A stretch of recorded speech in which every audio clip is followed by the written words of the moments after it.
श्रीविघ्नराजं भजे श्रीविघ्नराजं भजे श्रीविघ्नराजं भजे।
wonder of the world is gone. I know for sure all the wonder that I want I've found in her.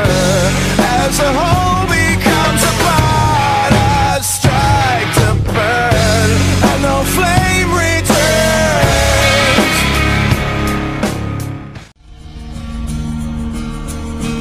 पाकर तुझे खोना, खोकर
ఇప్పటి వరకు మీరు చూసింది బాగుందో, ఇక ముందు మేము చూపించబోయేది బాగుందో చూసి మీరే తేల్చుకోండి. 1996లో యాసిడ్ దాడికి గురైన మహిళలు 47గా నమోదయ్యింది. 1997లో యాసిడ్ బాధితులు 130కి పెరిగారు. 1999 యాసిడ్ సర్వేయర్స్ ఫౌండేషన్ అనే సంస్థ ఏర్పడింది. అది యాసిడ్కి బలైన వాళ్ళ సమాచారాన్ని సేకరించగా 139గా పేర్కొనబడింది. 2000 సంవత్సరానికి గాను అవి 226 కేసులు డాక్యుమెంట్ రూపంలో పేరుగాంచాయి. ఏంటి బోర్గా ఉందా, ఏంటి ఈ క్యాలిక్యులేషన్స్ అని? కానీ ఇది నిజం. ఇలా యాసిడ్ దాడుల చరిత్ర చెప్పుకుంటూ పోతే మనకు టైం సరిపోదు. రోజుకు ఒక చోట, నిమిషానికి ప్రపంచంలో ఏదో ఒక మూల జరుగుతూ ఉన్నాయి ఈ యాసిడ్ దాడులు.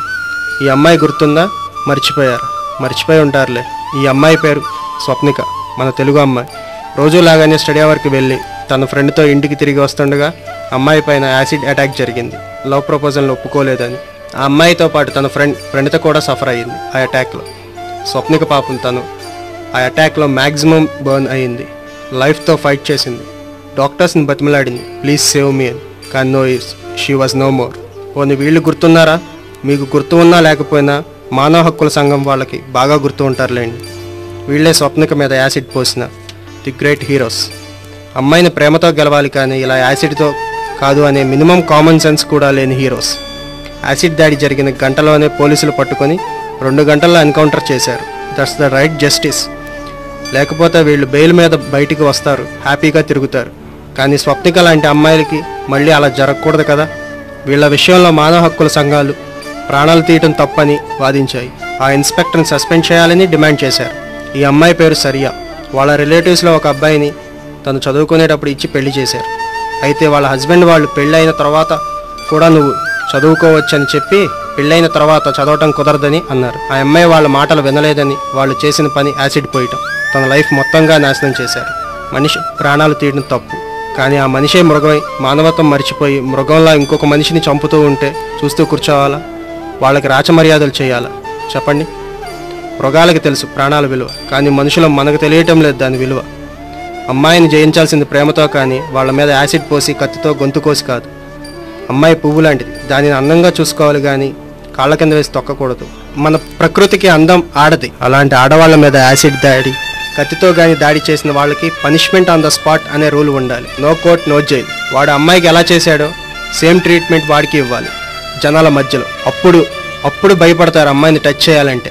అంతేగాని జైల్లో పెట్టి వాడికి ఫుల్ సెక్యూరిటీ ఇచ్చి 5 స్టార్ ఫుడ్ పెట్టి కొన్ని రోజులైన తర్వాత బెయిల్ మీద బయటికి వదిలి ఇక ఆ కేసు కోర్టులో ఎప్పటికి హీరింగ్కి వస్తుందో అప్పటికి వాడు బ్రతికి ఉంటాడో లేదో.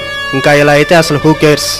మానవ హక్కుల సంఘాలు వాళ్ళు ఎంతో మోరల్ వాల్యూస్ ఉన్నవాళ్ళు, వాళ్లే ఇలా తప్పుడు వాళ్ళని సపోర్ట్ చేస్తే ఇంకా న్యాయం ఎక్కడ జరుగుతుంది? ఒక్కసారి ఆలోచించండి. సో ఫైనల్గా మేము చెప్పేది ఒక్కటే, అమ్మాయిలను ప్రేమతో గెలవండి కానీ యాసిడ్తోనో కత్తులతోనో కాదు. ఆడదానిగా పుట్టడం అదృష్టం, గౌరవం అనేలాగా ఉంచండి, కానీ ఆడదానిగా పుట్టడం పాపం అనేలా చేయమాకండి. సో దయచేసి ఆలోచించండి, ప్రేమతో గెలవండి. ఆడవారు మన సంపద. ఇది మా చిరు ప్రయత్నం.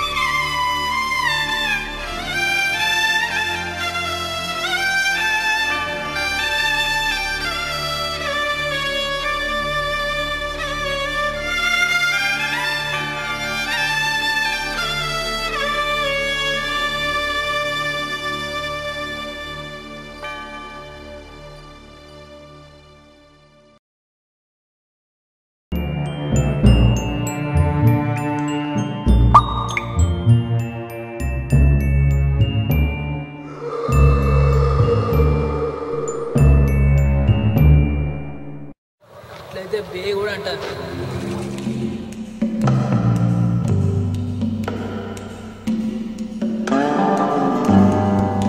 नहीं रे भाई, डिस्चार्ज एक ही बार रहता।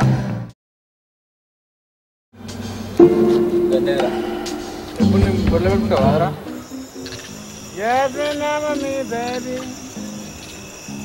when I'm in 6 feet of cold, cold ground. Uddal वक्कल बलुतेरा